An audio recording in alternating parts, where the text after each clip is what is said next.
사도행전 6장입니다. 사도행전 6장에도 아주 놀라운 사건이 소개가 됩니다. 사도행전 5장에서 이렇게 소개되었던 아나니아 삽비라 사건을 통해서 초대 교회에 이제 새롭게 시작하는 하나님의 이 교회가 얼마나 소중한 것인지를 계속해서 증명하고 또 그걸 확인하는 이제 이러한 내용들이 소개가 됩니다. 그래서 5장, 6장은 신약에 새롭게 시작이 되어지는 이러한 교회의 질서, 또 예배의 모습, 또 교회의 중요성, 이런 부분들이 계속 강조가 되어집니다. 구약의 이러한 그 예배와 교회의 그 모습 속에서 이제 신약으로 전환이 되어지는 이러한 아주 놀라운 교회의 모습들이 점점 더 신약의 교회는 어떠해야 되는지, 또 이제 성전 제사가 폐지가 된 이후에 교회의 질서는 어떠해야 되는지, 이러한 부분들을 구체적으로 사도행전은 바로 이 부분을 가르치고 싶어 하는 것입니다. 그래서 사도행전 6장에서는 교회의 질서에 대한 이러한 그 집사직분이 이제 최초로 소개가 되어집니다. 그렇기 때문에 이런 부분들 하나하나가 이렇게 오늘 우리 성도들에게 개인적인 그런 어떤 은사 체험의 어떤 부분들을 이렇게 사도행전이 뭐 성령행전 뭐 이러면서 사도적 은사의 이런 부분들이 연속되는 것처럼 이렇게 해서 오늘날도 기적이 계속 체험되어지는, 그래서 성령행전이라 이렇게 불려지기도 하고, 또 성령 세례라라고 이렇게 자꾸 이렇게 신비주의, 경건주의 쪽으로 이렇게 사도행전을 해석하는 분들이 많은데요. 오히려 사도행전은 좀 더 공적인 그러한 형태로서 교회가 어떻게 세워져 가는지에 대한 공적 질서와 그 그리스도께서 성령 하나님을 통하여 복음의 이러한 부분들을 신약에 새롭게 세워가는 거대한 신약의 새로운 교회적 질서와 모습들을 더욱 그렇게 만들어가는 것을 보게 됩니다. 그래서 6장은 이제 집사직분을 교회 질서로서 세워가는 이런 교회의 정치적 질서가 신약에는 어떻게 이제 세워져 가는지, 어떤 방식으로 구성되어지는지를 가르치는 아주 소중한 그러한 내용들을 우리에게 소개하면서 최초로 교회 정치에 대한 이런 아주 놀라운 모습들을 구약과 다른 구약은 이제 또 구약의 형태의 교회 정치 제도에 또 이러한 부분들이 또 있었습니다. 왕이 또 이렇게 또 관여하기도 하고, 또 그때그때 필요한 여러 가지 제사장들의 이런 업무를 중심으로 해서 교회 정치 제도가 제사법과 의식법 형태로 소개가 됐다라면, 이제 신약에는 그럼 과연 교회 정치와 교회 직분들은 어떻게 세워가는 것인가, 이런 부분들이 아주 굉장히 중요한 또 내용인 것이죠. 그래서 신약의 교회를 세워가는 아주 중요한 요소와 원리들을 우리에게 가르쳐내고 있는 것입니다. 6장 1절에 그때에 제자가 더 많아졌는데 헬라파 유대인들이 자기의 과부들이 매일 구제에 빠짐으로 히브리파 사람을 원망하니 12사도가 모든 제자를 불러 이르되 우리가 하나님의 말씀을 제쳐놓고 접대를 일삼는 것이 마땅하지 아니하니. 교회가 뭐 5천 명, 뭐 3천 명, 막 이렇게 복음이 전도가 되어지면서 엄청난 인구로 이렇게 교회가 커져가다 보니까, 특별히 히브리파 이런 유대인들과 헬라파 유대인들 가운데에 이렇게 또 서로 사람들이 나눠져 가면서 한쪽 더 가까운 사람들끼리 이러한 구제의 이러한 헌금들이 한쪽으로 이렇게 치우치게 되는, 그래야 교회 안에 이런 헌금과 또 이런 부분들이 제대로 이렇게 분배가 되어지지 않는 이 교회 질서가 이렇게 굉장히 이렇게 혼란과 어려움을 겪는 이러한 일이 벌어진 것을 소개하면서, 이렇게 교회가 사람들이 함께 모이다 보면 많은 또 그러한 어려움이 발생이 되고, 또 서로의 생각과 마음과 또 이 질서를 어떻게 구성해야 되는가, 이건 아주 굉장히 중요한 문제입니다. 오늘날 현대의 교회들도 바로 이렇게 교회 안에서 이루어지는 다양한 이러한 그 문제들을 어떻게 처리하고 어떤 방식으로 풀어가야 되는지, 이게 학연, 지연, 혈연에 따라서 이렇게 개인의 어떤 그 욕심에 따라서 이렇게 교회를 운영하게 되면 큰일 납니다. 성경적인 하나님이 가르쳐 주신 성경적 교회 정치와 질서를 따라서 교회를 운영해야만이 교회가 가장 건강하고 또 성령 충만한 은혜가 그 교회 가운데 계속 흘러넘치며 또 그렇게 지켜져 갈 수 있는 것입니다.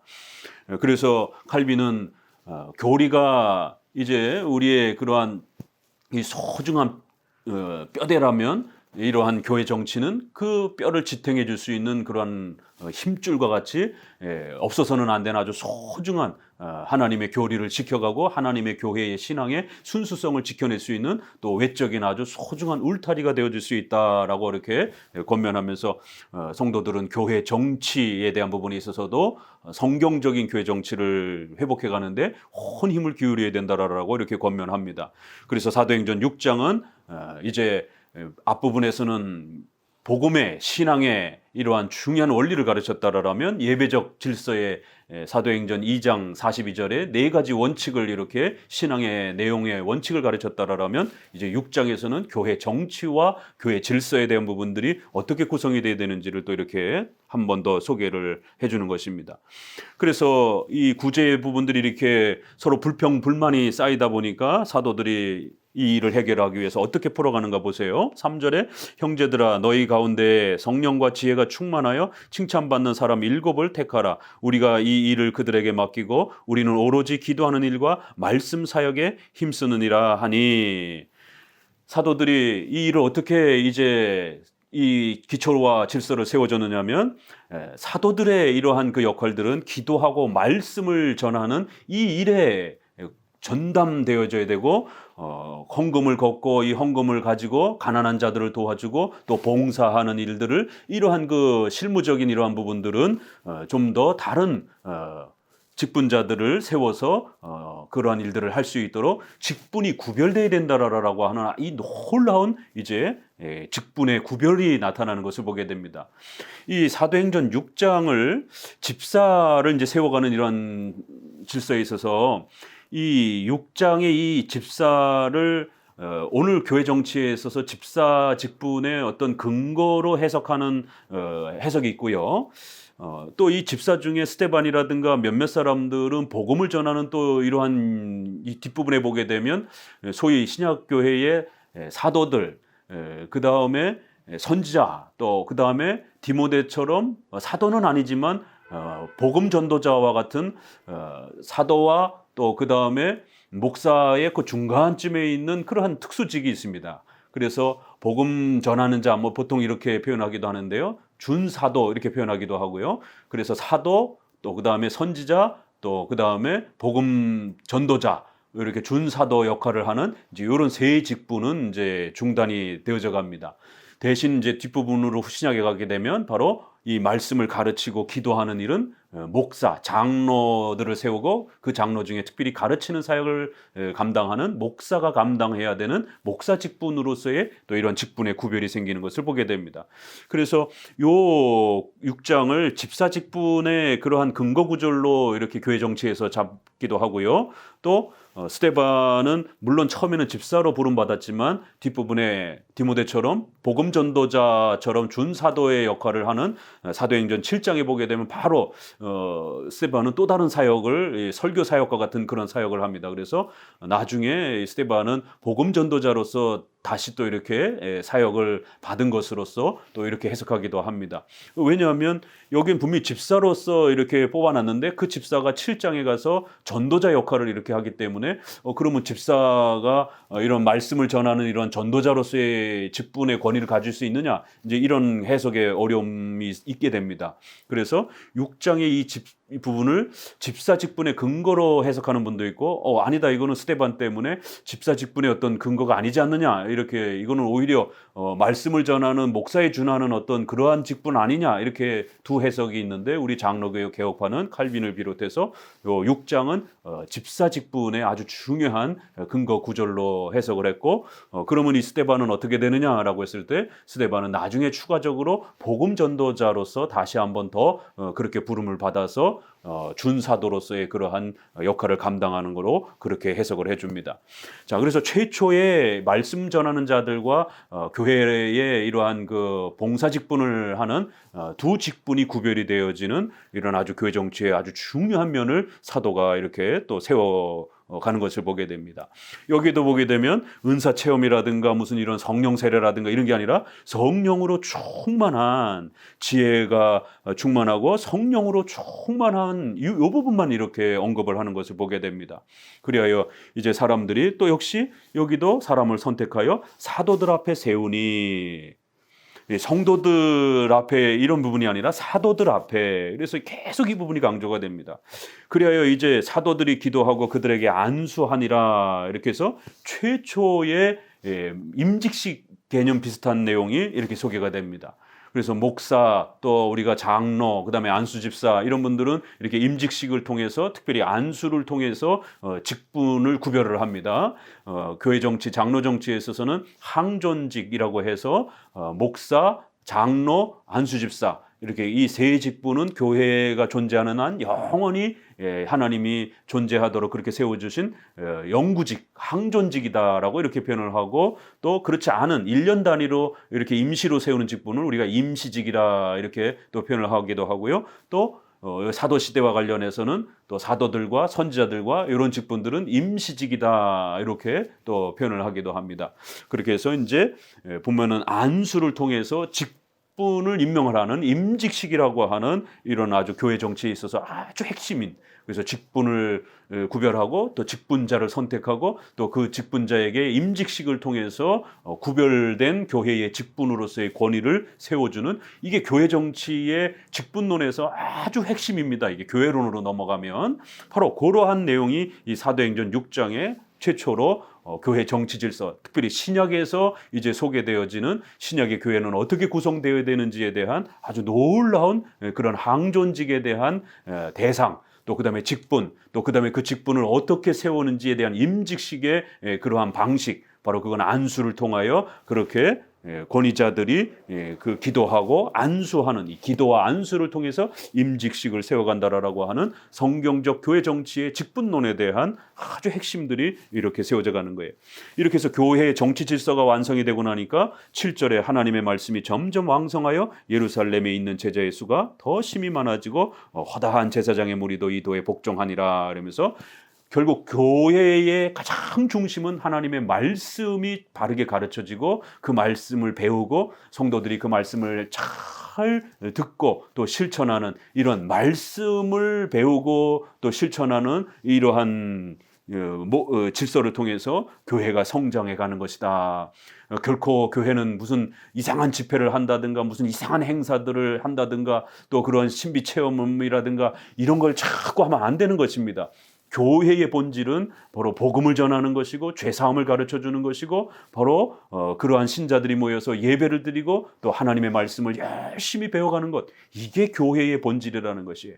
오늘 한국 교회는 자꾸만 교회가 무슨 사회복지기관처럼, 그래서 무슨 비전센터, 무슨 센터, 무슨 프로그램, 뭐 이런 여러 가지 프로그램들을 통해서 마치 구청, 뭐 또 이런 동사무소라든가 이러한 그 복지 이런 센터처럼 이렇게 자꾸 교회가 사회적인 어떤 그런 복지기관으로 이렇게 자꾸 변질되어져가는 이런 안타까움들을 보게 됩니다. 부수적으로 그런 일들을 할 수는 있어요. 그러나 교회의 본질은 전도하고 말씀을 가르치고 그 말씀을 온전히 배워서 하나님을 예배하는 곳, 이게 바로 교회요. 바로 그러한 일들을 위하여 직분자들을 그렇게 또 기도하고 안수하여 또 세우는 교회 정치 질서를 세우고 또 그걸 잘 지켜가는, 이게 교회라는 걸 명심하셔야 됩니다. 그렇자 이제 이러한 신약의 교회는 제사장의 무리도 또 돌아오는 이들도 있었다. 그 사도행전에서는 이제 왜 이 제사장을 언급하는가? 바로 이게 구약과 신약의 엄청난 하나님의 통치의 경륜, 하나님의 그런 통치의 방식이 바뀌어가고 있다라고 하는 것을 사도행전이 우리에게 가르쳐주고 싶어 하는 겁니다. 개인의 은사의 체험을 약속하는 게 아니라 구약의 이러한 예배와 복음의 이런 외적 질서가 이제 사도행전 오순절의 성령 오심을 통해서 예수 그리스도의 십자가 사건이 완성이 되면서 이제 신약 이후로부터 시작이 되어지는 새로운 이러한 복음의 외적 질서와 교회적 질서 체계가 어떻게 형성되어져 가는지를 우리에게 가르치려고 하는 목적을 갖고 있는 겁니다. 그래서 사도행전은 제사장, 바로 유대인들에게 관심을 드러내 보이고 있는 것을 보게 됩니다. 그래야 구약의 그러한 제사와 이러한 신앙의 질서가 어떻게 신약으로 넘어오고 바뀌어가는지를 이렇게 구약의 사건과 구약의 사람들을 점차 소개해가면서 결국 구약의 모든 예배적 질서, 구약의 그러한 이스라엘 백성의 또 이러한 정통성을 가지고 있었던 아브라함의 자손들이었던 유대인들이 이제 이방인들까지 포함해서 하나님의 백성으로 구성되어지는 이러한 질서를 우리에게 가르치는 걸 보게 됩니다.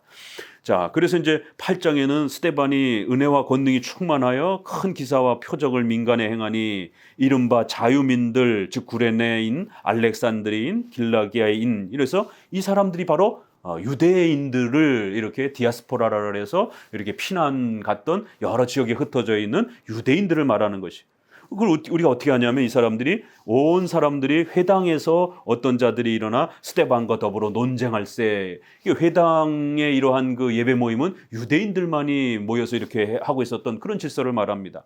그래서 유대인들과 이제 새롭게 시작하는 스데반이 논쟁을, 성경을 가지고 논쟁을 하는 장면을 우리에게 집중시키는 겁니다. 왜요? 이제 구약과 신약의 이러한 부분들의 차이를 새롭게 설명해 내려고 하는 것이. 그러자 10절에 스데반이 지혜와 성령으로 말함을 그들이 능히 당하지 못하더라. 그 신약의 대표가 되는 이제 스데반. 그래서 준 사도처럼 전도자의 직분을 새롭게 맡아서 말씀을 전하는 그런 위치로 바뀌어 있는 것을 보게 됩니다. 그래서 그들이 제사장과 또 이런 유대인들과 바리새인들과 논쟁을 하면서 신약에 새롭게 시작이 되어진 예수 그리스도를 통해서 소개되어지는 그러한 말씀과 복음이 얼마나 위대한 것인지를 이렇게 더욱 증명해 가는 것이. 자, 그래서 11절에 사람들을 매수하여 말하게 하되 이 사람이 모세와 하나님을 모독하는 말을 하는 것을 우리가 들었노라. 이러면서 그 논쟁의 내용이 뭐냐면 모세를 모욕한다. 자, 좀 더 들어보세요. 13절에 거짓 증인들을 세우니 이르되 이 사람이 이 거룩한 것과 율법을 거스려 말하기를 마지 아니하는도다. 그의 말에 이 나사렛 예수가 이것을 헐고 또 모세가 우리에게 전하여 준 규례를 고치겠다 함을 우리가 들었노라.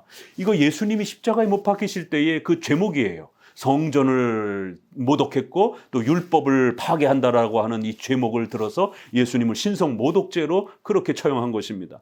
그런데 바로 이 죄목이 지금 스데반에게 새롭게 신약에 시작하는 이 신약의 교회의 성도에게 죄목으로 그렇게 지목이 되면서 신약의 이러한 교회와 성도들은 잘못된 것처럼 신약의 교회 질서는 구약의 이러한 질서에 비해서 수준이 떨어지는 것처럼 구약의 이러한 유대인 중심의 이런 예배와 민족이 더 훨씬 우월한 것처럼 이러면서 성전 모독과 율법을 모독했다라는 이 제목으로 이제 유대인들이 스데반을 공격하기 시작합니다. 바로 이러한 이제 장면을 통해서 구약의 이 율법의 그 내용이 과연 본질이 무엇인가? 과연 또 구약의 성전의 그러한 가치가 본질이 무엇인가? 그리고 그런 과연 신약에 이제 새롭게 시작이 되어지는 성정도 없이 모이는 이러한 네 가지 사도들의 가르침, 또 기도, 떡을 떼고 교제하는 요 네 가지를 중심으로 해서 예배를 드리는 또 어부들과 같이 이렇게 참으로 볼품없었던 이런 사람들이지만 사도로 부름받아 이들이 가르치는 하나님의 말씀을 배우는 이러한 신약의 예배와 또 그 말씀 중심의 이 복음의 이 위대함이 과연 구약과 비교해서 과연 어떤 차이가 있는지 또 그럼 어떤 또 공통점이 있는지 바로 그래서 구약과 신약 전체를 통해서 하나님의 이런 위대한 구원의 복음의 이러한 그 역사는 무엇인지 또 신약과 구약의 교회의 통일된 그러한 모습은 과연 무엇인지 또 차이점은 무엇인지 바로 이 부분이 이제 본격적으로 소개되려고 하는 것입니다. 바로 7장은 바로 이 신구약의 통일성과 차이점을 스데반의 논쟁을 통해서 우리에게 다시 한 번 더 증명해내면서 이제 결국 신약에 새롭게 시작된 신약의 교회가 얼마나 위대하고 대단한 것인지를 증명해내가는 그러한 또 하나하나의 과정에 있는 것입니다. 이처럼 사도행전은 개인의 은사 체험의 이런 부분들의 중심이 아니라 예수님의 십자가의 죽음과 성령의 역사하심을 통하여 이제 구약의 질서가 외적 질서가 중단되고 신약에 새롭게 시작되어진 예배적 질서와 교회적 질서가 얼마나 대단하고 위대한지를 펼쳐내는 그러한 공적인 그러한 선언이요 또 그러한 공적인 또 그러한 교회적 질서를 확립해가는 아주 소중한 내용들을 사도행전이 우리에게 가르치고 있는 것입니다. 6장 마쳤습니다. 감사합니다.